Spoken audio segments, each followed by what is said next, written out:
será muy valioso a la hora de empezar mi análisis. Eh, mi trabajo doctoral, mi trabajo doctoral responde a tres preguntas principales. La primera es cómo se reproduce el estigma del lugar, el estigma territorial, en una época en la que los procesos de estigmatización eh, tendrían una menor aceptación social, y cómo y diversos temas recurrentes vinculados al estigma se reinsertan y refuerzan la estigmatización territorial. La segunda pregunta es cómo influye la política simbólica en los resultados de los proyectos de transformación territorial en zonas estigmatizadas. Y tres, de qué manera narrativas heterogéneas conforman la lógica y van cambiando el entorno urbano. Eh, bueno, por política simbólica, quería dar alguna definición antes de empezar. Por política simbólica entiendo un conjunto de narrativas y mensajes políticos que designan qué tipos de individuos, qué moralidades y qué preferencias la autoridad apoya o critica. Y por concepto de estigmatización uso el concepto del sociólogo urbano Vacant, que define el estigma territorial como una imagen pública negativa asociadas a barrios específicos de la ciudad, donde sus habitantes sufren una forma de desposición simbólica y se ven privados de la gestión de sus identidades colectivas. Aunque a Bacán se le hacen varias críticas por la pasividad que atribuye al nivel local, a las personas que viven eh, en los espacios urbanos y estigmatizados. Bueno, mi trabajo propone en realidad una comparación entre el barrio Padre Carlos Mujica, ex Villa 31, en la autónoma de Buenos Aires, y La Legua en Santiago de Chile. Eh, para mi análisis hice entrevistas semiestructuradas, cualitativas, análisis de documentos oficiales, análisis de medios de comunicación y análisis de documentación secundaria. Eh, Elegí La Legua y el barrio Padres Mujica siguiendo varios criterios. Aunque históricamente La Legua se encontraba en la periferia de Santiago, hoy se encuentra en una zona pericentral de la ciudad. Como dicen los estudiosos del estudio de la Arenas, la prosperidad económica del mercado de suelo de San Joaquín se ve amenazada por sus barrios históricos y entre ellos La Legua, la persistencia, según la prensa, de los problemas de seguridad y la resistencia de los vecinos a desplazarse y vender sus viviendas hace que La Legua sea un problema para el desarrollo del mercado. Para mi estudio doctoral, la centralidad del lugar es de particular importancia, ya que afecta el estigma asociado a estas poblaciones y sobre todo el gran interés político-económico. De hecho, el barrio Padre Carlos Mujica, como La Legua, son barrios populares ubicados en zonas céntricas, donde la marginalidad aparece aún casi más visible. Ambos son altamente estigmatizados y tienen una gran atención mediática y política. Eh, Se podría decir, según la definición de barrio problema de Ruiz Tagle, que es un barrio problema porque es sobreintervenido para modificar su condición problemática. Y para varios estudiosos, La Legua es considerado históricamente el barrio más notorio de Chile y en el imaginario colectivo el lugar también más peligroso. La Legua, como el barrio Padres Mujica, comparten una trayectoria histórica similar, ya que tienen, por diferentes razones, una fuerte resistencia local y una notable capacidad de supervivencia. Bueno, la expansión de La Legua sigue tres momentos diferentes. La primera oleada de pobladores llega entre el 1922 y el 1930. Por la crisis de minerales, los trabajadores del salitre que provienen del norte de Chile comienzan a ocupar zonas rurales de bajo valor en la periferia de Santiago, y estas ocupaciones son progresivas y silenciosas, y esta primera población se llama Legua Vieja, se conoce como Legua Vieja. La segunda etapa empieza en el 1947, cuando pobladores organizados, bajo el liderazgo del Partido Comunista, ocuparon colectivamente los terrenos, creando así la Legua Nueva. Esta fue una de las primeras ocupaciones de terrenos organizadas políticamente, y en los años empieza a llamarse a nivel popular la Pequeña Rusia. Y la última fase de expansión comienza con la urbanización de Legua Emergencia, que aparece en dos etapas diferentes en la década del 1950. La Fundación de Viviendas de Emergencia construyó viviendas para reubicar pobladores que venían viviendo en viviendas populares a los alrededores de Santiago o en poblaciones callampas. Estos nuevos vecinos ya tenían fama de venir de poblaciones peligrosas, y como señala una autora, un autor, Lynn, el objetivo era civilizar esa parte de la población dotándola de servicios como el alcantarillado, la electricidad, y al mismo tiempo encapsularlas para controlar su acceso. El estigma asociado a la legua ha creado en el tiempo la idea de un barrio crítico y problemático, a la vez que ha traído la cobertura mediática y la atención pública. De hecho, con el tiempo han surgido varias representaciones negativas del barrio. En un primer momento, con la creación de la Legua Nueva, se habla de una fuerte concentración de partidos de izquierdas.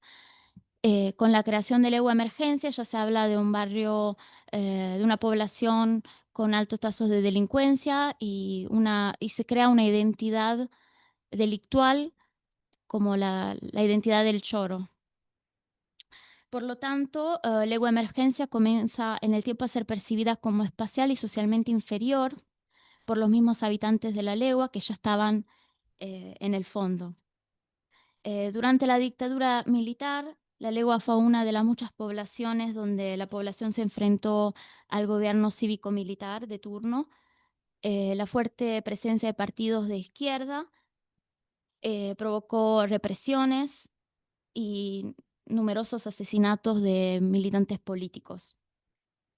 Legua Nueva y Legua Vieja han sido lugares más activos en la lucha y la resistencia a la dictadura, mientras que Legua Emergencia sufrió diferentes operativos para reprimir a las personas involucradas en actividades ilegales. Y esto afectó profundamente a la legua, moldeando su comprensión futura de lo que fueron después las diferentes intervenciones del Estado, y aumentando también su profunda desconfianza en las instituciones. Con el retorno a la democracia se ve un aumento en el narcotráfico. Los noticiarios y la televisión comenzaron a concentrarse en allanamientos, la violencia, y el barrio fue descrito como una expresión emblemática de un territorio controlado por el narcotráfico. A nivel estatal, la legua ha sido objeto de numerosas intervenciones a lo largo del tiempo, de manera discontinua y fragmentada, por parte de una multitud de organismos gubernamentales. En el tiempo, las políticas públicas han cambiado frecuentemente nombre y forma, lo que en mi trabajo de campo hizo muy difícil reconstruir una línea clara de continuidad más allá de una intervención policial. A partir del 2001, después del asesinato de un narcotraficante y de la divulgación en los medios de comunicación como frases como la tierra de nadie, cartel de la legua, el tema de la seguridad y el narcotráfico comienzan a dominar la agenda política. Eh, es como el hilo conductor de la mayoría de las intervenciones que se hicieron en el territorio. El entonces subsecretario Ricardo Lagos, con el apoyo del gobierno, decide realizar un plan de intervención modelo que después se tendría que aplicar a otras comunas, a otras poblaciones, y se piensa una gran inyección de recursos realizadas en varias etapas y destinadas a dos ejes principales, uno social y uno policial. De ahí los diferentes programas han ido cambiando en el tiempo nombre, se pasa de barrio seguro, comuna segura, plan de intervención La Legua, todos con el objetivo declarado de mostrar la presencia del Estado en estos territorios. Además, en algún momento se ha negado hasta la existencia de un plan de intervención en La Legua, empezando a delegar responsabilidades entre las diferentes instituciones involucradas. Pero de hecho, las operaciones policiales se han ido multiplicando y con ellas la visibilidad del barrio. Ok. La fuerte presencia policial tuvo un impacto negativo en la confianza de los ciudadanos hacia el Estado. Esta relación que ya que fue comprometida durante la dictadura, nunca ha sido realmente reconstruida. La sensación fue de un espacio constantemente intervenido ya a partir de la dictadura y con las diferentes intervenciones que empiezan en los años 2000. Y como dice un entrevistado, también el accionar de la policía o de las intervenciones policiales en La Legua muestran y hacen crecer esta grande desconfianza, ¿no? Los primeros policías que llegaron acá de punto fijo los corrompieron al tiro, estaban en la esquina, ellos no estaban cuidando a la gente, estaban cuidando a los traficantes. Además, los diferentes cambios urbanos que se hacen estos primeros años son percibidos también como estigmatizantes. Por ejemplo, cuando se decide poner árboles y hacer áreas verdes, eh, pusieron cemento y pintaron de verde. Y para la población fue como a contribuir a una marginalidad. El resultado de estas políticas fue un refuerzo del estigma. Los medios de comunicación informaban constantemente sobre balaceras, allanamientos, tráfico de droga, narcotráfico. Eh, y una parte, en un informe se responsabiliza también el Estado de esta estigmatización por categorizar a La Legua ya como un barrio crítico y, y por promover políticas de seguridad que no estaban preparadas a, a estar actuadas en el territorio, ¿no? Cuando aún el país no contaba con la experiencia para diseñar políticas y tampoco formaba profesionales para intervenir en esos contextos. En el 2011, el párroco de La Legua envía una carta al ministro del Interior y Seguridad Pública, donde habla de una violencia intolerable, producto del narcotráfico, y desde ahí se construye una verdadera campaña mediática en torno a los dichos del párroco. El ministro de entonces responde calificando La Legua como un barrio hipercrítico y compromete nuevamente la participación del gobierno para enfrentar esta situación. Con categoría de hipercrítico se entiende un espacio en los que el tráfico de droga y los altos niveles de violencia y o temor afectan severamente las actividades cotidianas de sus residentes o de las personas que lo frecuentan. Eh, Así se abre una nueva etapa con el plan Iniciativa Legua, que esta vez propone un enfoque integral con el objetivo final de disminuir la violencia a la población y mejorar la calidad de vida de sus habitantes. El plan tiene un énfasis en la participación comunitaria con la creación de consejos tripartitos, donde participa el Estado, el municipio y las organizaciones sociales de la Legua, y dos ejes principales. Uno, el control, donde sigue la intervención policial, El segundo, la prevención, con 5 focos principales en el desarrollo urbano, social, educación y comunitario. Hay un foco grande en la dimensión habitacional y urbana, a nivel de producción de viviendas sociales, se crean viviendas sociales, y también un foco central en el territorio, en la parte urbana, cuando se decide votar a los muros que encierran la ley de emergencia. Eh, en las conversaciones recogidas durante mi trabajo de campo, noto que fue difícil abordar el tema de las políticas públicas sin caer en temas siempre de la intervención policial, ah, y su impacto y el narcotráfico.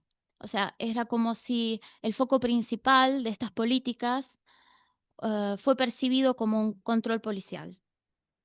Eh, y, y aunque las narrativas políticas, como por ejemplo podemos ver esta citación de Piñera cuando dice que hay gente honesta en la legua, gente de trabajo, gente que quiere lo mismo que queremos todos. Estas palabras la dice cuando el día que votan los muros que cerraban la legua. El mensaje dominante sigue siendo la criminalización del barrio,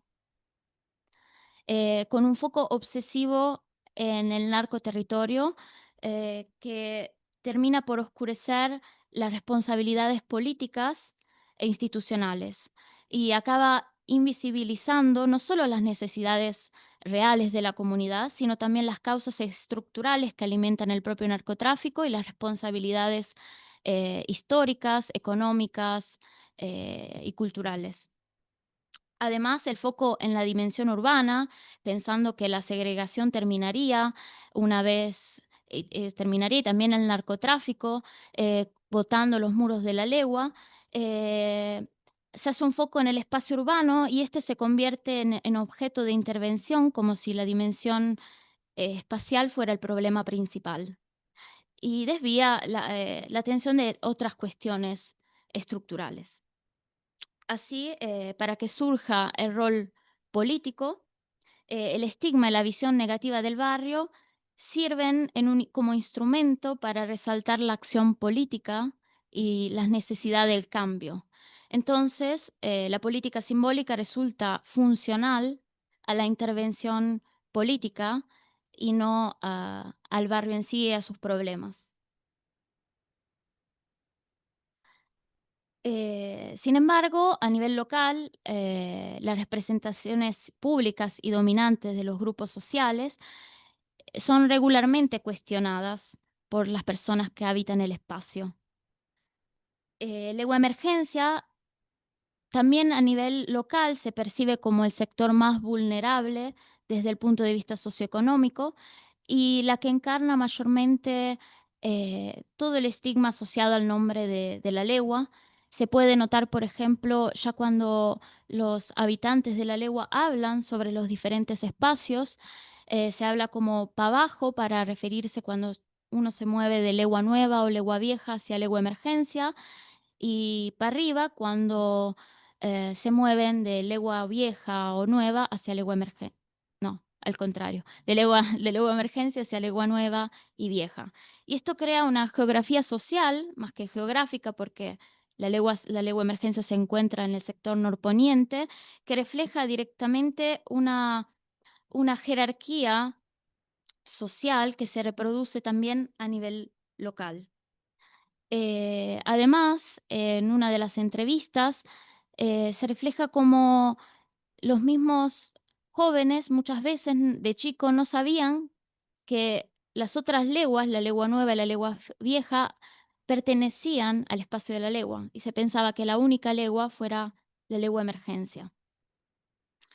Eh, entonces, aunque el estigma afecta a toda la zona, se va estratificando dentro de ella de forma frecuentemente inconsciente, creando jerarquías simbólicas entre diferentes sectores del barrio. La percepción del propio espacio y la condición también cambia significativamente dependiendo del sector que uno habita.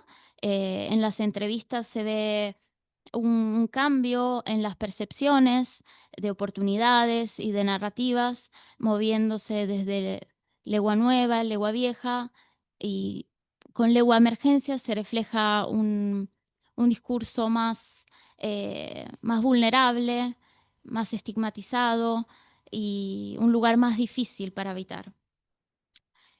Sin embargo, a pesar de esta estratificación simbólica, todas las personas entrevistadas comparten un fuerte apego a su población. Los relatos están llenos de recuerdos que son también de momentos difíciles, pero también de lo que significa vivir en la población, de solidaridad, de ayuda recíproca, como si en la población hubiera una columna vertebral social que se mantiene incluso en los momentos críticos. Por ejemplo, la comunidad se organiza para enfrentar las necesidades básicas. Esto pasaba ya en la dictadura, pero también, por ejemplo, durante la pandemia se organizaron ollas comunes, y eso refleja cómo desde abajo eh, hay hay una fuerza y una esperanza que sigue viviendo en la población. Además, es importante hablar del rol de la iglesia en la legua, que fue muy importante ya desde la dictadura, eh, y que fue donde se organizó también la lucha política y también en otorgar las necesidades básicas, creando varios diferentes programas, ollas comunes también, y y varias asistencias, diferentes asistencias a la población. Entonces podemos notar un proceso que nace desde abajo y está hecho de diferentes narrativas que buscan resignificar a la legua como un lugar de solidaridad, lucha histórica y una comunidad viva. Em, Aparecen formas diferentes también de representar al barrio, mostrando cómo la belleza existe en estos lugares. Me gustó lo que me dijo un entrevistado cuando me habla de mostrar que la noción de belleza no es solo una cuestión que está afuera o está en ciertos lugares, sino que la belleza es parte del cotidiano y que si se retrata, si se habla, si se ve esa belleza, pasan cosas que pueden ser muy concretas, como también aumentar la autoestima, mostrar eh, la comunidad, mostrar el esfuerzo. Entonces podemos encontrar una forma de resistencia simbólica que a pesar de las fragilidades y las tensiones, construye otra forma de contar la población. Eh, las organizaciones locales en la legua se pueden dividir en mi opinión, en tres diferentes organizaciones territoriales, eh, que hay pocas, hay tres, como la Junta de Vecinos, que hay una en cada legua, eh, políticas, que están más concentradas en legua nueva, y funcionales, que son varias y se ocupan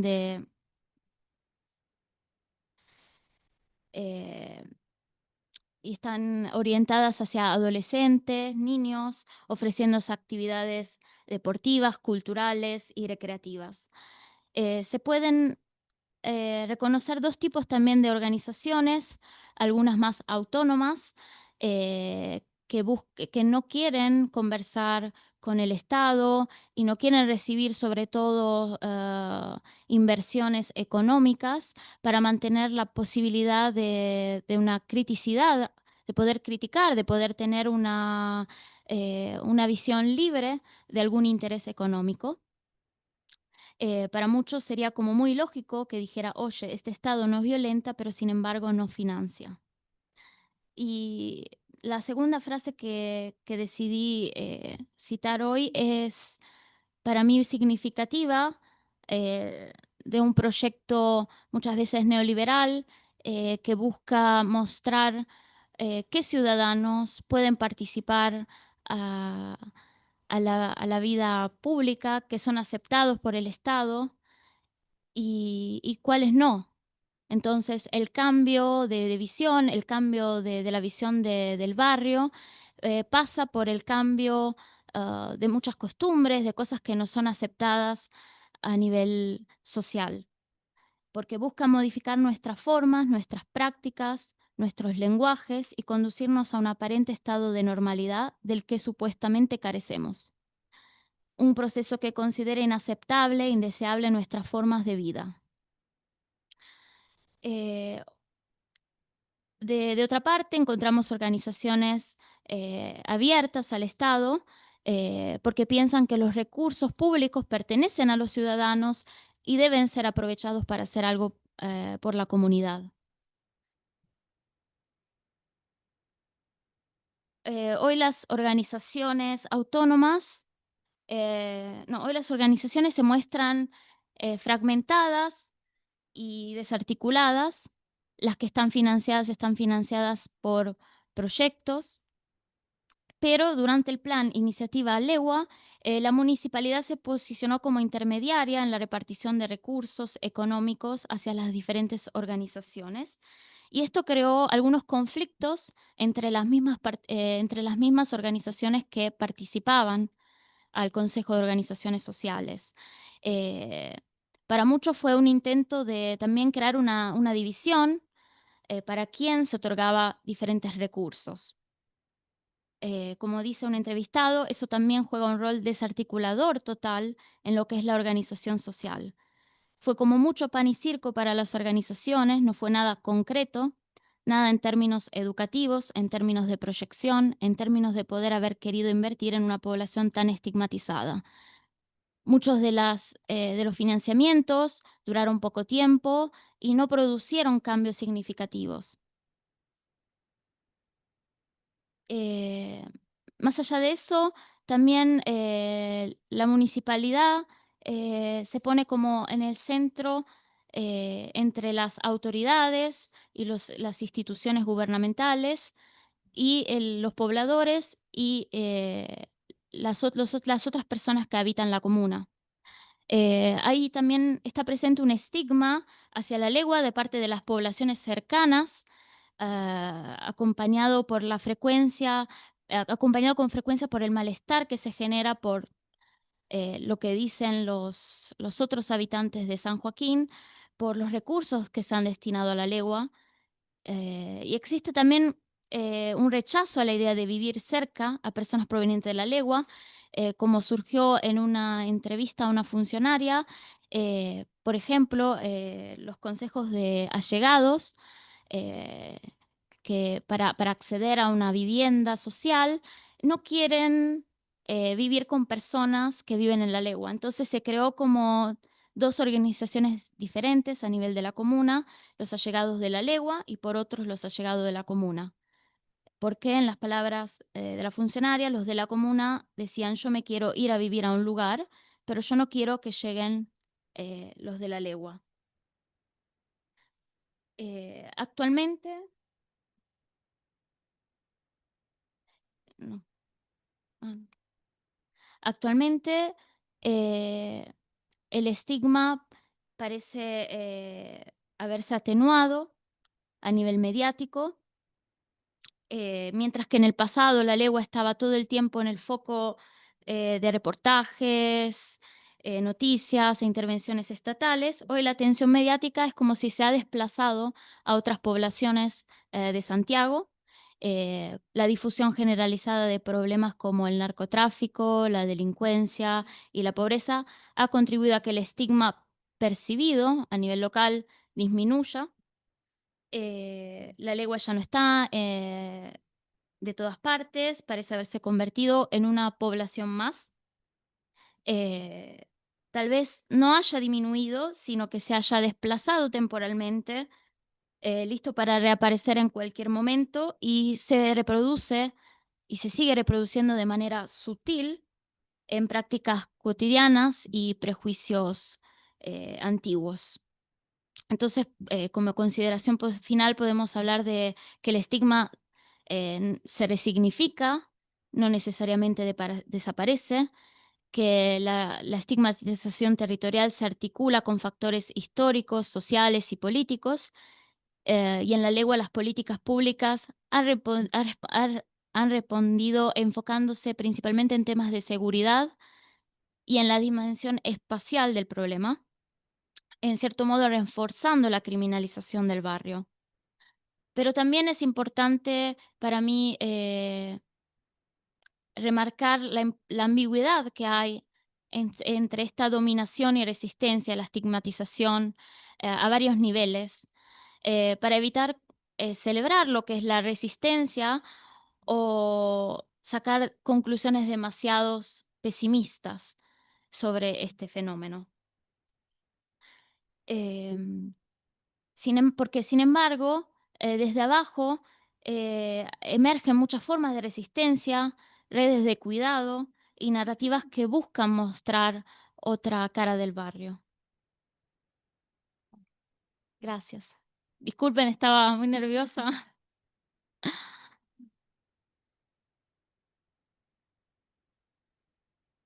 Muchas gracias, Miriam, por tu exposición. Ahora invitamos a Paulo y a Alexandra a pasar adelante para los comentarios. Le doy la palabra a Javier también, que se incorporó recién, fue el tutor de Miriam durante la pasantía. No sé si quieres decir. Yo venía saliendo de clase, viene corriendo para acá. Y era importante usar el trabajo libre, tirarse vuelta, a quitarle. La lengua es un lugar súper estudiado y Pablo nos puede decir algo sobre eso. Todo eso. Parece bueno que alguien lo vea desde afuera. Y además, después de haber hecho un trabajo de campo. Sí, no hablé de... No hablé de esto. Pero eso. Gracias. Ok, no sé quién quiere comenzar, Ale o Paulo, me da lo mismo. ¿Parte yo? Ya. Con el micrófono, por favor. Bien. Bueno, muchas gracias por la presentación, estuvo súper interesante y gracias por la invitación a comentar. Yo no he estudiado directamente la legua. Por supuesto, conozco el caso, he leído harto porque ha sido muy estudiada por otros académicos, pero sí he estado estudiando en los últimos 3 años barrios estigmatizados en distintas ciudades del país, entonces voy a comentar desde esos puntos de comparación que se ponen en relación con muchas de las cosas que tú nos presentaste. El elemento más claramente común que aparece y que es imposible no ver es la constante presencia del Estado en intervenciones que hacen énfasis en lo problemático del territorio, que tienen ese nombre incluso como barrio crítico, barrio zona roja, y que de una u otra forma van pegando esa etiqueta en el lugar. Esto no solamente tiene que ver con el nombre del programa, sino que además genera la presencia y la intervención constante. Y con eso se va dando una cierta forma de vida específica que tiene que ver con tener los ojos encima y con tener una suerte de control encima. Y en ese sentido, yo diría que no son solo las narrativas y los mensajes, sino que también son las prácticas las que vuelven efectiva esa política simbólica. Es el estar en permanente intervención. Uno podría decir eso es positivo porque hay preocupación del Estado, sí, pero cuando se manifiesta de la manera en la que nos narraban, que en el fondo no tiene que ver con un cuidado de las personas necesariamente, sino con el control de ciertas actividades, no es tan así. Y además implica un trato diferenciado hacia los ciudadanos, porque en el fondo, cuando yo tengo todo el tiempo interventores cerca, yo tengo que estar demostrando constantemente que soy merecedor. Y eso en sí mismo genera otra manera de actuar. Y por otro lado, va generando esta idea que tú rescatabas de Javier, de que es un territorio problemático con personas problemáticas. En el fondo es un territorio que hay que estar constantemente encima, que hay que diseñar una y otra vez intervenciones para poder hacernos cargo. Ahora, pese a esta intervención constante, yo estoy estudiando ahora 5 casos los estándares y el verde sobre el pavimento siguen siendo visiblemente diferentes. En el fondo, uno sigue pudiendo distinguir el territorio pese a que ha estado constantemente intervenido y eso contribuye al señalamiento. Un segundo elemento que quisiera relevar es el de la generalización. Muchos territorios tienen problemas de tráfico y de violencia. Muchos más de los que podríamos nombrar como siendo conocidos por tener ese tipo de problemas. Entonces, el etiquetaje no es al narcotráfico, sino que al final del día es a grupos específicos. Las propias formas de habitar de ciertos grupos son juzgadas como negativas o se vinculan discursivamente al narcotráfico para que aparezcan como negativas. Y al final lo que va ocurriendo es que hay expresiones identitarias de ciertos barrios, grupos, etcétera, que se utilizan para reforzar el estigma. Eso es súper complejo porque uno ve que muchas de las organizaciones o incluso o de las personas individuales que habitan en estos territorios trabajan por el bien de la comunidad, trabajan por las infancias, etcétera, y las prácticas que despliegan en ese trabajo son como tintadas negativamente para reforzar el estigma. Entonces, finalmente es como se niega incluso la posibilidad de la subalternidad, porque eso se utiliza para reforzar la estigmatización. Ahora,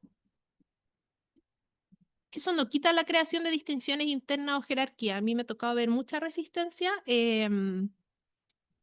pero también en el fondo hay muchas ambivalencias. Se crean muchas ambivalencias internas producto de la relación conflictiva con el Estado y de la persistencia de la violencia simbólica. Eso genera como mucha ambivalencia. Una es la que mostraste tú, que tiene que ver con organizaciones que dicen tomo o no tomo el financiamiento. Hay algunas que dicen no lo tomo, pero lo que más me ha tocado ver a mí es como, ¿por qué no lo voy a tomar? En el fondo es como decir, no me queda cómodo, no es lo que yo quiero hacer, pero en la medida en que lo pueda hacer útil a mis fines, lo voy a tomar de todas maneras. Pero hay otras ambivalencias. La ambivalencia, por ejemplo, entre el orgullo, la gente que me ha tocado entrevistar se siente profundamente orgullosa del lugar en donde vive porque dice que hay gente que ha sobrevivido a una adversidad enorme, incluso por el mismo estigma. Ha tenido que pasar por esto y sin embargo tienen vidas plenas, ayudan a los demás, etcétera. O sea, tienen una serie de virtudes pese a lo difícil que ha sido su vida. Y entonces hay un orgullo muy fuerte por el territorio en el que se vive, pero al mismo tiempo también hay agotamiento de tener que explicarse siempre, de tener que demostrarse frente a los demás siempre. Y entonces este tema creo que es mucho más complejo que decir hay como deflactación lateral, hay resistencia, hay naturalización, porque a veces depende del contexto, del ánimo, de la persona en específico. Conviven en las personas muchas maneras de enfrentarse a esto, que es algo que los involucra muy profundo y al mismo tiempo los desgasta en la manera de elaborar respuestas. Incluso una de las entrevistas que hice hace poco a una persona que era como una mujer dirigente joven y era muy interesante porque ella decía como yo no voy a responder a nada, no tengo por qué responder a nada, yo no le debo nada a nadie, nosotros no tenemos por qué decirle nada a ninguna persona. Era como, ni siquiera voy a hablar de este tema, como entonces, y eso tiene que ver con el desgaste que se genera. Y eso también convive con la creación de distinciones internas que replican la estigmatización adentro en algunos grupos. Entonces, es mucho más, es como un crisol, de alguna forma hay una fragmentación, y esa fragmentación también habla de la diversidad del territorio que las mismas personas tratan de restablecer para desarmar esa generalización injusta que es la que al final del día lo que posibilita el estigma es el ejercicio de generalización basado en una diferencia de poder. Eh, Tratar de restablecer la diversidad es uno de los caminos.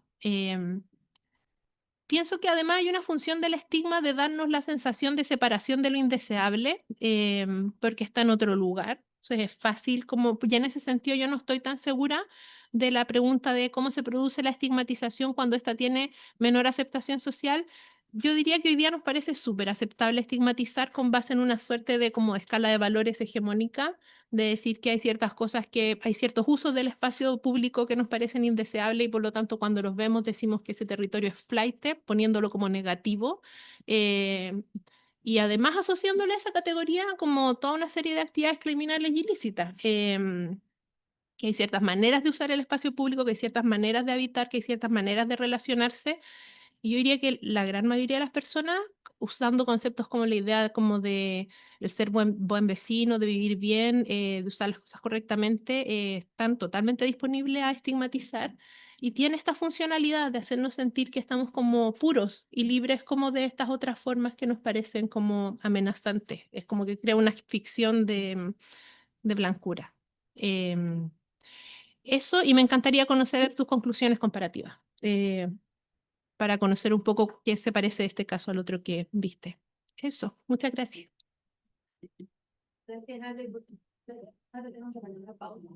Sí. Bueno, muchas gracias por la invitación. Gracias a todos los que hicieron posible este espacio para conversar, discutir, reflexionar, interpelarnos, ojalá, en torno a un tema que históricamente, desde todo punto de vista, político, social, cultural, también desde la perspectiva del estudio urbano, ha tenido lugar. Tuve la posibilidad, el privilegio de conocer a Lilian hace algún tiempo atrás. Tuvimos una conversación informal y ayer nomás tuvimos una conversación formal dentro del contexto de una entrevista. Y desde ahí, por tanto, conocía parte del esqueleto que hoy día públicamente está compartiéndonos. Pero no conocía el contenido, ni esa primera mirada. Desde ahí, a mi entender, hay un esqueleto rico, ¿no? Hay un capital conceptual, teórico, temático, que puede servir tanto como para profundizar cualitativamente, pero como comparativamente, con la experiencia de las trayectorias, tanto temporales y espaciales, con el barrio 31, la Villa Miseria, Villa, hoy día Padre Mujica y en este caso la población La Legua. No obstante, creería que sería importante hacer algunas precisiones, sobre todo de este último espacio, que es el que más me consta, tanto porque soy originario de ese lugar, como porque parte de mi trayectoria académica la he tratado de desarrollar en ese mismo espacio. Eh, Creo que lo primero es señalar que la intervención estatal se llama así, no es una intervención policial. Somos y los pobladores los que le dimos ese nombre, producto de las consecuencias severas, que está marcado fundamentalmente por algo que no está declarado dentro de lo que usted mencionó, que es básicamente que está afectado a los cuerpos y a los derechos fundamentales de las personas. En un territorio poblado por cerca de 17.000 personas, esa trayectoria es disímil. No obstante, hace algún tiempo atrás, si no me equivoco, hacia el año 2015, se hizo una encuesta casa por casa en el sector de las 1.280 casas que componen Legua Emergencia, y por lo menos se dio a conocer de que uno integrante de cada uno de sus grupos familiares había sido afectado por violencia física y violencia psicológica con respecto a este contexto de intervención. Básicamente porque la intervención está marcada por la opacidad, ¿no? Y esa opacidad tiene que ver, me atrevería a decir, con dos aspectos. Uno, no sabemos cuál es el marco jurídico que la ampara. Y dos, no sabemos cuáles son los responsables públicos, políticos que lo llevan a cabo. Y eso generó una práctica, estoy totalmente de acuerdo con lo que está diciendo Alejandra en ese sentido, prácticas que van a generar no solamente zonas porosas, sino que dinámicas de violencia que se van a reproducir fácilmente en un contexto ya violento en la cotidianidad.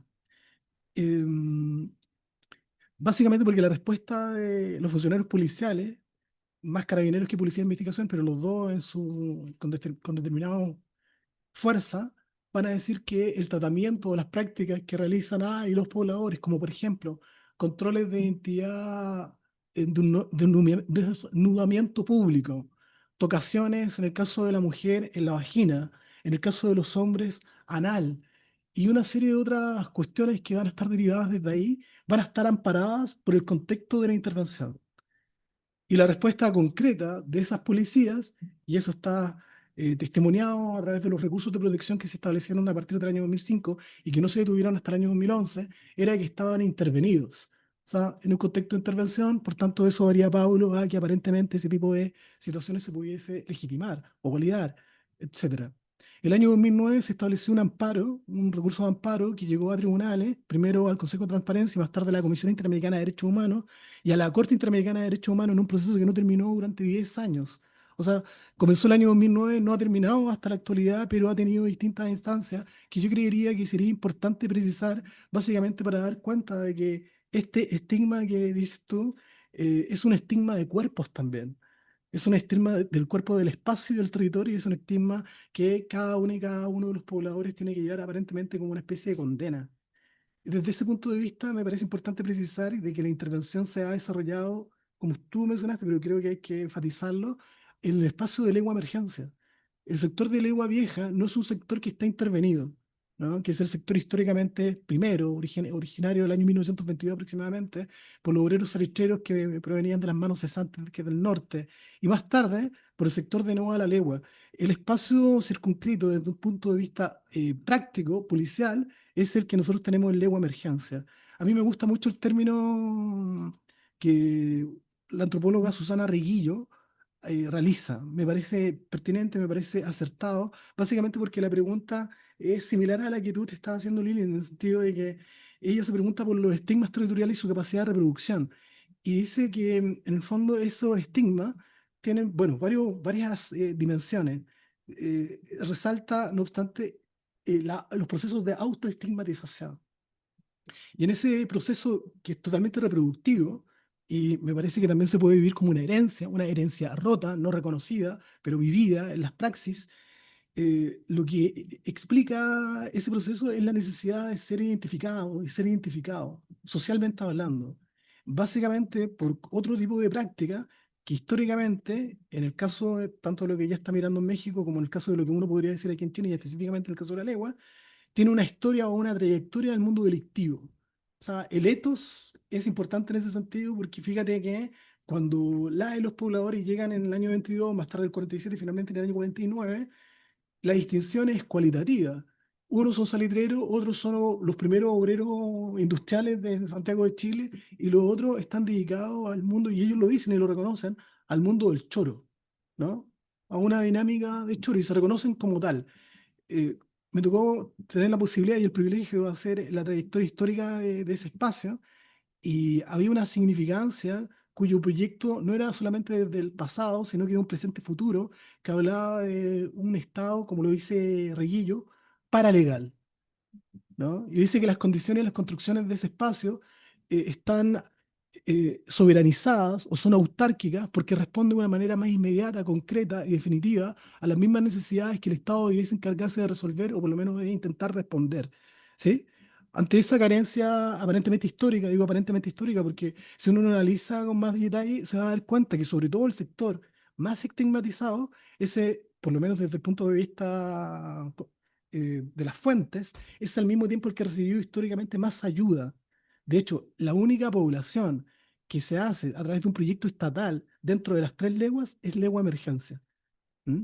Es un proyecto de viviendas de emergencia y que está muy lejos del mito reproducido dentro de la misma población que dice que hemos llegado ahí básicamente porque no teníamos dónde y el Estado se había comprometido a estar en un tiempo, por eso se llama legua emergencia, y después nos distribuirían a zonas definitivas. Sin embargo, las fuentes que hay, tanto en la NAT como en los distintos documentos del Ministerio de Vivienda, hablan justamente lo contrario, de un proyecto de carácter definitivo que va a cambiar básicamente por la coyuntura crítica que va a existir en el país a inicios de los 50, producto de los riesgos naturales que se van a transformar en grandes inundaciones en las poblaciones aledañas al río Mapocho, entre lo que vendría a ser la zona de Recoleta y la zona de la Juan Antonio Río, que va a generar el gran cuerpo social que va a ser destinado primero al Estadio Nacional y desde el Estadio Nacional a legua emergencia.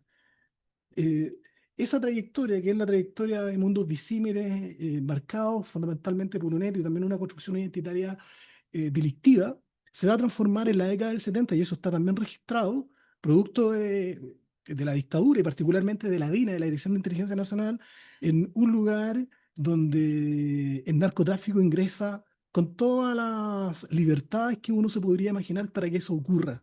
Lo dice también el teólogo Ronaldo Muñoz, Lo habla en el caso, en el caso de los pejos fundamentalmente, pero también en la población yungay, en la zona sur, cerca de la población La Legua, y en la misma Legua. Cuentan, ¿no?, de que en la década del 70 el Cabro Carrera, que es el más importante nombre, rostro del siglo XX del narcotráfico chileno, que vivía aquí, ¿no?, en Pedro Valdivia Norte, pero trabajaba en La Legua, ¿no?, y hacía sus negocios en La Legua, va a ocupar ese espacio como un lugar transicional que, a mi parecer, y esto fue lo que nosotros nos explicamos en el momento en que tuvimos presente esa pregunta, pudo convertir con cierta facilidad el espacio en un lugar marcado por el narcotráfico, básicamente porque ese mundo delictivo que corría con una gran cantidad de riesgos asociados, pasaban a un negocio eh, rápido, rentable, eh, y que aparentemente imponía también una nueva forma de ser, sobre todo con el sicariato. Cuando esa complicidad, el narcotráfico se expande en el lugar o uno de los lugares de Chile más emblemáticos desde el punto de vista de la resistencia a la dictadura civil-militar, al punto de que La Legua tiene el triste récord dictatorial de más asesinados en un espacio urbano de la historia. Esa precisión porque uno podría quedar con la idea de que, sobre todo el tema de la intervención, es un tema de La Legua. Creo eh, bueno, que el de la práctica no es así, ¿no? Y las políticas del gobierno que no han estado precisadas, en ese sentido se puede explicar el equívoco, eh, están destinadas en lo concreto al sector emergencia. Quiero comentar una sola cosa más con respecto al estigma. Este estigma es efectivamente, como dices tú, Lilen, reproductivo.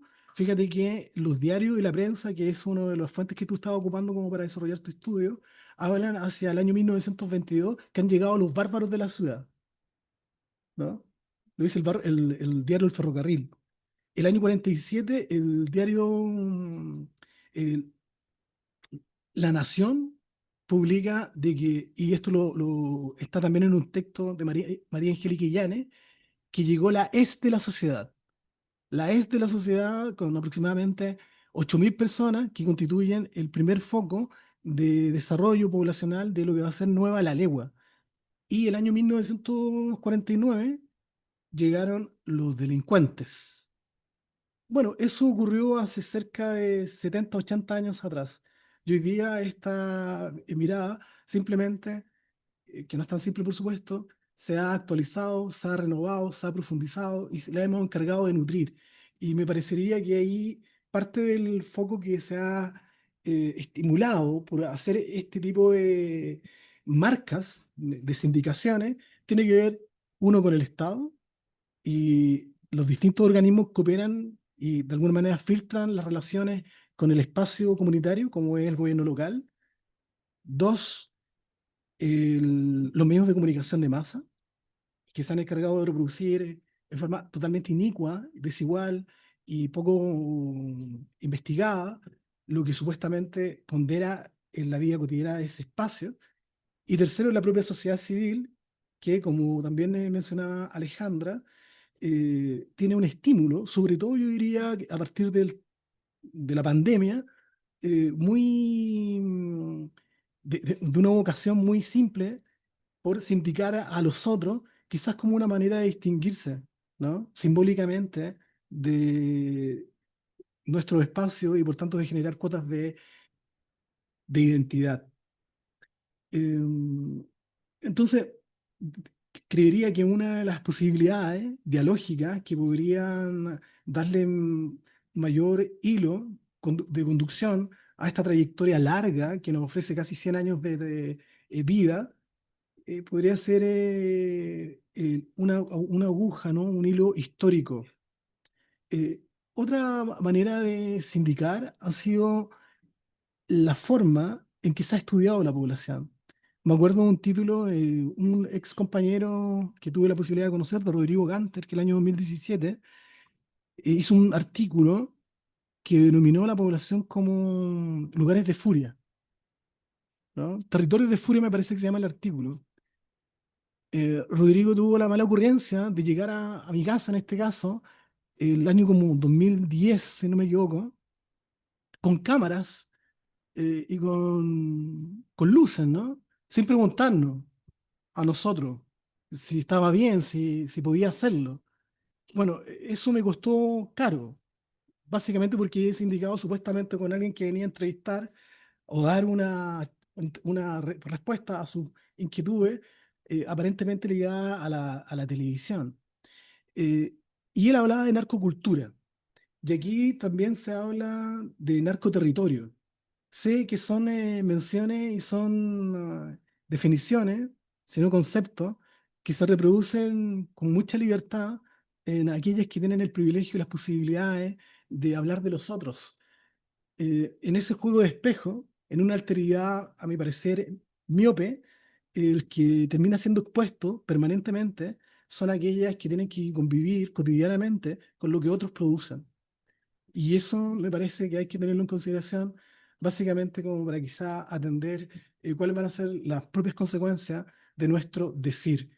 Por último, en cuanto a las organizaciones sociales, culturales, políticas, deportivas, eclesiásticas, que alguna vez tuvieron un arraigo potente, significativo y que de alguna manera quizá son los grandes testigos y al mismo tiempo los grandes defensores de las construcciones de condiciones de dignidad, eso se ha atomizado, pero no solamente aquí y no solamente en Chile, sino que me parece que es un fenómeno mundial que tiene particularidades, básicamente porque el constructo de una sociedad neoliberalizada en sus relaciones marca que esta opacidad inicial con que el Estado inició el plan de intervención después de 24 años de trayectoria no se haya agotado y que efectivamente en el caso de la población la legua al menos la respuesta tenga por lo menos tres características.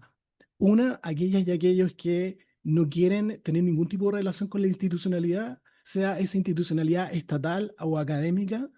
Dos, aquellos que están en un espacio intermedio, es decir, que se asocian a uno de esos aspectos, pero que al mismo tiempo tienen un vínculo de legitimación muy precario dentro del territorio, y aquellos que efectivamente participan de actividades que están asociadas a un proceso que es más bien de carácter cultural o deportivo, cuya consecuencia fundamental es que esta población que tenía una raigambre política haya tenido un proceso de despolitización eh, brutal, brutal, al punto de que las decenas de organizaciones que antes le daban vida, hoy día han desaparecido. Y segunda cosa, como no solamente ocurre en la población, sino que me parece que en muchos de los lugares de América Latina al menos y de Chile, esto se ha atomizado y la legitimización social, es decir, el apoyo, el raigambre social de aquellas organizaciones, carece de seres humanos que le estén cohabitando y compartiendo. ¿Sí? Nos representamos a nosotros mismos. Yo participo y milito desde hace mucho tiempo.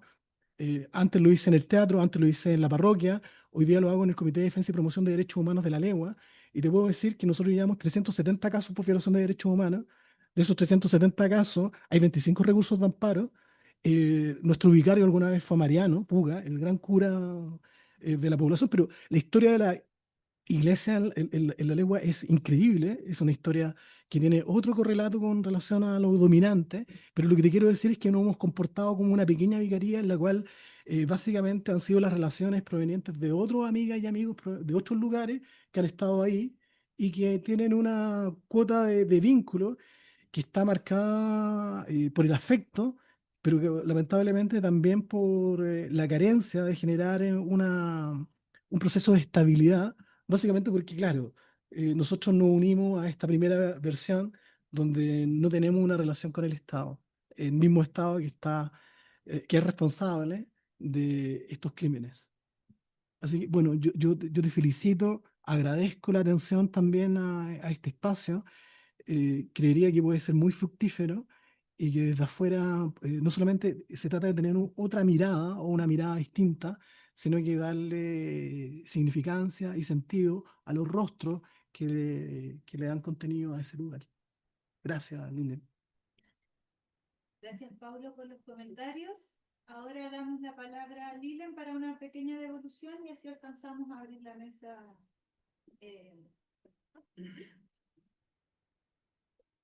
Bueno, muchas gracias por los comentarios. Me sirven mucho. Seguramente hay una complejidad, como decía Alejandra, una complejidad muy importante, y internamente también a los grupos sociales, que uno a veces hace como, crea estos grupos sociales a nivel casi teórico, mental. Hay una grande heterogeneidad que muchas veces es difícil representar en su plenitud. Es muy interesante esta ambivalencia entre el orgullo y el agotamiento. Mm, y creo que haya internamente diferentes ambigüedades que conviven en el mismo ser humano, en la misma asociación, y esto es muy interesante.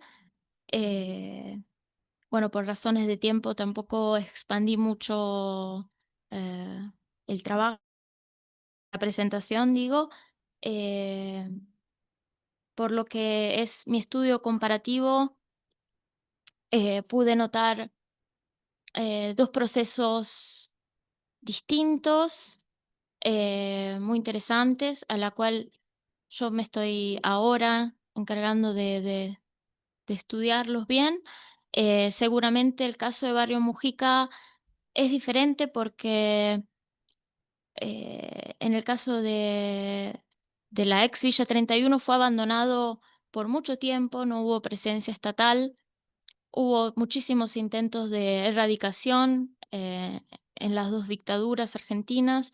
eh, y se empieza a hablar de un proceso, en este caso, de integración sociourbana, en la cual yo pienso que a nivel político se trabajó mucho en tratar de una parte, de tener una legitimidad del proyecto que se empezó a llevar a cabo en el 2016, eh, siempre mostrando unas lógicas de ciudadanos de primera y de segunda, como para pertenecer a un cambio en un lugar tan estigmatizado. Se tenían que generar unos cambios también culturales internos al cíngulo para poder pertenecer al nuevo orden que quería llevar a cabo. De una parte vi una grande resistencia política. eh, l- el barrio, el barrio Mujica es un barrio muy activo políticamente, que tiene mucha presencia de todos los partidos políticos. eh, y hubo como el proyecto no fue bien recibido porque sobre todo quien promulgó este proyecto fue el PRO, que es de centro derecha y que hasta pocos años antes proponía la erradicación de la 31. Entonces, cuando propuso el proyecto, se creó todavía más una desconfianza hacia el Estado, y, y ahí lo que noté muchísimo se hablaba muchísimo de gentrificación. eh, el miedo a ser erradicados, y fue totalmente un proceso diferente. También la creación de viviendas fue ligado a la creación eh, ¿cómo se dice? De créditos que se le otorgaba a la gente para pagar sus propias casas, las casas que se había construido, y las viviendas sociales que les otorgaban, pagan créditos por 30 años. Eh, entonces, el miedo principal fue: no vamos a llegar a pagar este crédito, y en el tiempo nos vamos a tener que ir mudando, y todo esto, todo el proyecto es para generar una inversión inmobiliaria, eh, porque el barrio Mujica, para quien no sabe, se encuentra en la zona más central de Buenos Aires, está enfrente al barrio más rico de la ciudad, que es el barrio de Recoleta. Y, pero vi el contraste político fue muy fuerte, pero de otra parte había gente que simplemente vivía y trata de seguir adelante, que sea un gobierno, que sea otro, que sea una política, no le afecta, más que no le afecta, pero está involucrada en necesidades primarias más básicas. Seguramente vi una vulnerabilidad también diferente a la que pude notar en Chile. Hay muchas diferencias que voy a tener que abarcar en el momento de hacer una comparación. Y aquí, hablando de lo de Paulo, me interesa remarcar esta idea del narcoterritorio, que es real porque tiene efectos después. Es algo que yo como investigadora tengo un rol, tengo una voz y también en la academia muchas veces en la academia se reproduce a veces un estigma y es difícil a veces estar entre medio de estas narrativas donde es muy fácil caer en una reproducción del estigma. Eh, hablé de narcoterritorio no como una visión que yo tenga del barrio, pero como una crítica a estas dialécticas, a lo que también he leído, porque antes de conocer, tenía una visión del barrio, tenía también hasta mis miedos, que fueron cambiando totalmente cuando empecé el trabajo de campo, cuando empecé a conocer, a dar una cara, a un rostro al barrio. Eh, entonces, esto es algo de tener en cuenta a la hora de escribir, de no tratar de forma sutil de reproducir el estigma, de tratar de balancear lo que uno muestra, eh, el estigma que uno encuentra y retratarlo en una manera que no cree este miedo al lugar. He leído algunos artículos académicos donde se habla de la narcocultura y algunos donde se habla de a nivel psicológico el impacto que tuvieron las balaceras y por ejemplo, en mí, que yo leí estos artículos antes de ir a la legua, eh, creo ciertos prejuicios con los cuales yo tuve que lidiar. eh, Y por eso creo que es importante, es un tema muy complejo eh, que va tratado como tal. De otra parte, noto una diferencia, eh, como dices Pablo, en un proceso aquí en la legua de despolitización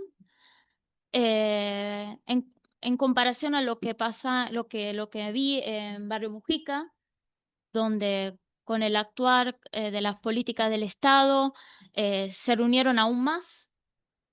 La política es muy fuerte, yo la vi muy presente, que es algo que aquí no vi con tanta fuerza. Vi como muchas organizaciones funcionales, pero esa parte política no la pude notar tan activa en el territorio. No sé si hay otra cosa. Bueno, muchas gracias, Milen, por tus comentarios. Ahora podemos abrir la mesa. Vamos a recoger 2 o 3 preguntas para que Milen pueda responder. O alguna.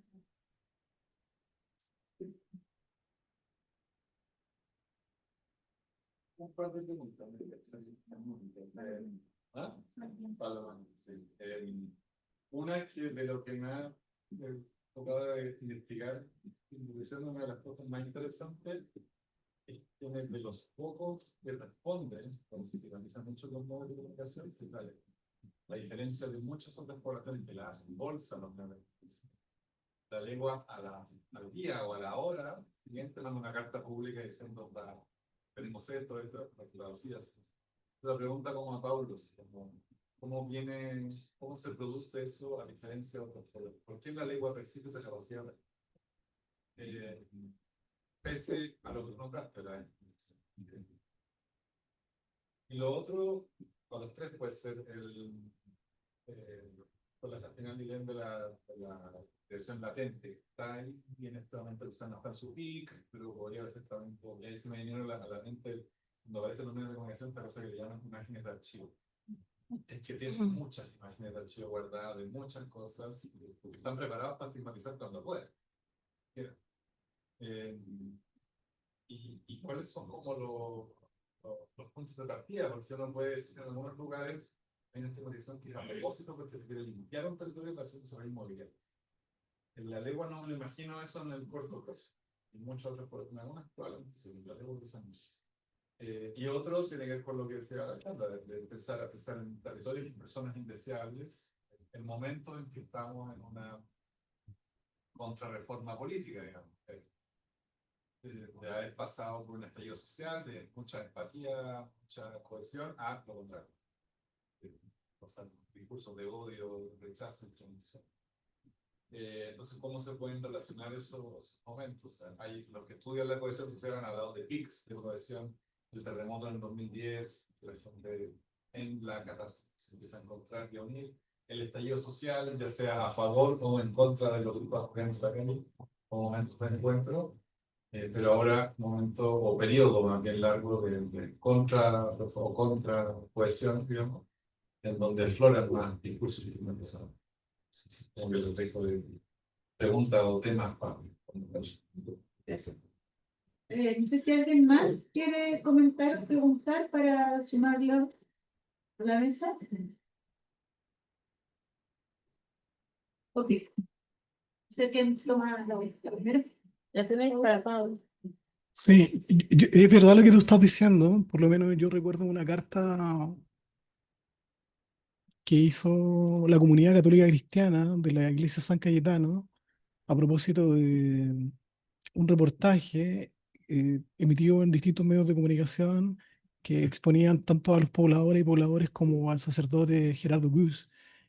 Y fue una respuesta enfática de parte de una comunidad activa, vital, que, bueno, con todos sus bemoles sigue existiendo, con una particularidad en el último año que es bien excepcional, en consideración de que después de mucho tiempo, por primera vez en la historia de la parroquia San Cayetano, no hay párroco, no hay cura, ¿no? Y el cura que estaba, que es Pablo, era el ex capellán de la Moneda en el tiempo de Sebastián Piñera. Él calificó de que la iglesia estaba llena de comunistas, por tanto no podía seguir ahí. Esas fueron sus declaraciones y ha causado un revuelo, por lo menos local. Sin embargo, y reconozco otras cartas, el mismo comité en algún momento determinado reaccionó públicamente a determinados reportajes de los medios de comunicación.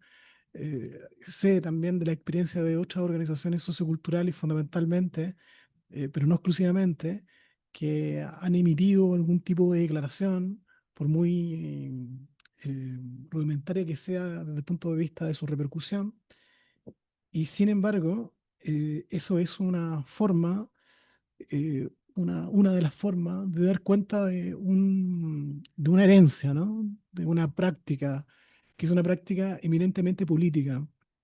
Sin embargo, desde el punto de vista eh, de lo cualitativo, de la capacidad de estar expresando, discutiendo, debatiendo, compartiendo y por tanto decidiendo campos de acción, hemos carecido quizá de impulso, de renovación, de capacidad, de creatividad, como para que eso tenga realmente un corolario. Y eso se demuestra en el desvanecimiento de la gran cantidad de organizaciones que se establecieron desde el origen de la población y sobre todo se mantuvieron activas y muy activas vitalmente desde dentro hacia casi toda la ciudad. Estoy pensando sobre todo en las grandes organizaciones de salud, educación, derechos humanos que se establecieron durante la dictadura. Me parece que el periodo de la década del 90 es importante en ese sentido para dar cuenta del campo de disolución, ¿no? La manera en que se diluyó esta trayectoria. Y creo que no es una exclusiva ni categórica respuesta, no la puedo dar, pero me parece que el hecho de tener una connivencia práctica de gente que es parte de nuestro patrimonio familiar, social y cultural en el mundo del narcotráfico, hizo que esa capacidad se diluyera desde el punto de vista de eh, enfrentar, declarar y promover acciones no solamente de contestación, sino que de promoción hacia nuestros propios intereses. ¿Qué es eso? ¿Mm?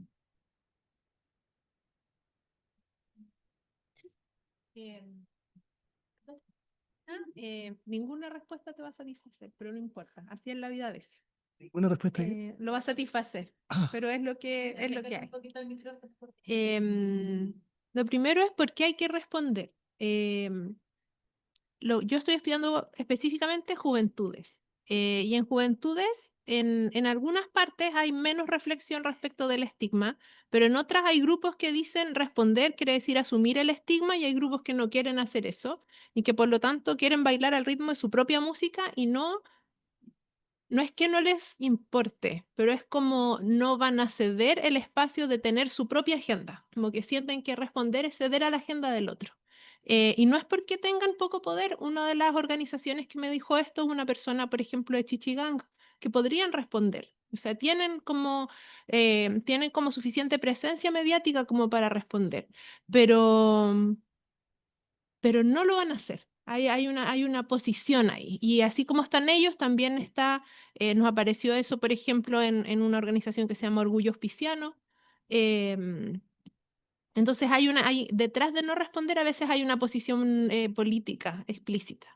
Y después, respecto del otro, una de las cosas que más hablan los jóvenes que entrevistamos es que ellos no habían nacido cuando empezaron a ser estigmatizados los territorios y, y que ellos conocen la historia de su territorio por las imágenes de archivo, porque cada vez que hablan de su territorio aparecen como imágenes de hace 30 o 40 años atrás cuando pasó una cosa y entonces fueron mediáticos por primera vez. Em, y eso es sentido de manera muy, muy injusta. Una de las cosas que más aparece es como el tema de por qué se muestra esto si este territorio no es mi territorio, como que no tiene nada que ver con lo que yo vivo hoy día. Otra cosa que tiene que ver con eso también es que algunos en espacios regionales nos dicen como los medios locales a veces no tienen tantas noticias y cuando no tienen noticias entonces vienen acá como a buscar cosas y publican como si cosas chicas que ni siquiera deberían ser noticias pero aparecen y entonces seguimos apareciendo una y otra vez porque nos tienen como una cantera de noticias.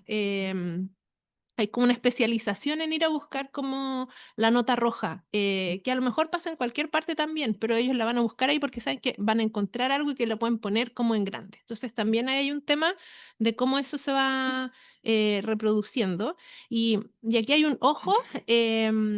A mí me tocó ver cuando trabajé en Talca una reversión, y aquí puedo decir el nombre específico del lugar porque ya no tiene estigma, que es Brilla el Sol. Brilla el Sol era súper estigmatizado hace unos 20 años atrás y antes también. Y cuando empezó a crecer Talca a principios de los 2000, el estigma se desplazó hacia lo nuevo. Entonces, también a mí me da la percepción de que la incertidumbre de lo que significan esas nuevas poblaciones y la gente que está llegando, que puede venir de otras partes o que puede venir de campamento, etcétera, como toda esa carga de incertidumbre de que lo nuevo puede ser malo, puede ayudar quizás a que lo más consolidado tenga una ventana de oportunidad para cambiar su nombre. Hoy día la Brilla del Sol no es un lugar estigmatizado y la gente va, hay hasta una piscina, la gente como que va en el verano. Entonces ahí hay una clave, pero no sabría decir qué es lo que gatilló ese proceso. Sí, yo también en el caso de Barrio Mujica hay una parte de personas que se identifica con la cultura villera y la identidad villera y sobre todo a nivel más de personas jóvenes, algunos se oponen al estigma, o sea, no reproduciéndolo. eh, o sea, son como algunos jóvenes intentan enfatizar todo por lo que son estigmatizados de una forma con dignidad, como eh, usar esa criminalización para surgir. No sé si me lo llego a explicarlo. Por eso, por ejemplo, también hay un fenómeno también cultural, musical, que es la cumbia villera, donde se pueden ver todos los estigmas que se le atribuyen a esos lugares, se ven. Se ven gente joven con armas, drogas. eh, y esta es una forma es una forma de dialogar con el estigma. Y es como, no quiero ser, yo tampoco quiero ser aceptada, de tener como una dignidad, yo no tampoco quiero ser aceptada, yo quiero ser así, a mí me gusta. Es casi en lo que puedo, en mi opinión, una forma casi de, de no querer ser aceptados en esa hegemonia que nos quiere todos. Por ejemplo, en Argentina, eh, lo más importante es que sean ciudadanos que pagan impuestos. Las villas son un grande problema porque son tomas de terrenos. Entonces, todos tienen que pagar la vivienda, todos tienen que pagar la luz. Y en los discursos en las entrevistas a funcionarios se remarca muchísimo el nosotros tenemos una responsabilidad hacia los vecinos, porque después se instala, ahora no se llama más, en Argentina antes existía un término villero en una forma despreciativa, ahora se decide llamar los vecinos.